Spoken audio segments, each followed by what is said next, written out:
അന്റോണിനോസ് ചക്രവർത്തിയുടെ കാലത്ത് റോമിൽ ജീവിച്ചിരുന്ന സമ്പന്നയായ ഒരു വിധവയായിരുന്നു ഫെലിസിറ്റാസ്.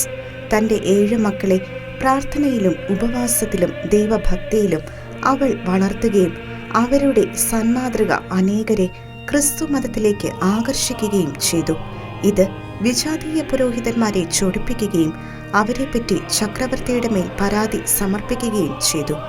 ചക്രവർത്തിയുടെ കൽപ്പന പ്രകാരം പുബ്ലിയൂസ് എന്ന പ്രിഫെക്ട് അവരെ 8 പേരെയും അറസ്റ്റ് ചെയ്തു.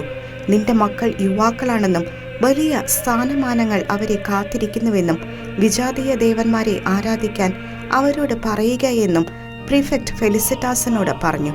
ആ പുണ്യവതിയായ അമ്മ പ്രതിവചിച്ചു, അങ്ങ് ഉപദേശിച്ചത് ചെയ്താൽ ഞാനൊരു ക്രൂരയായ അമ്മയാകും. മക്കളോട് അവൾ പറഞ്ഞു, ഈശോയും വിശുദ്ധരും നിങ്ങളെ കാത്ത് സ്വർഗത്തിലുണ്ട്. അവിടുത്തോടുള്ള സ്നേഹത്തിൽ വിശ്വസ്തരായിരുന്ന നിങ്ങളുടെ ആത്മാക്കൾക്കായി സമരം ചെയ്യുവിൻ. 7 മക്കളും നിത്യാഗ്നിയിൽ പോകുന്നതിനേക്കാൾ മരണത്തെ സ്വാഗതം ചെയ്തു.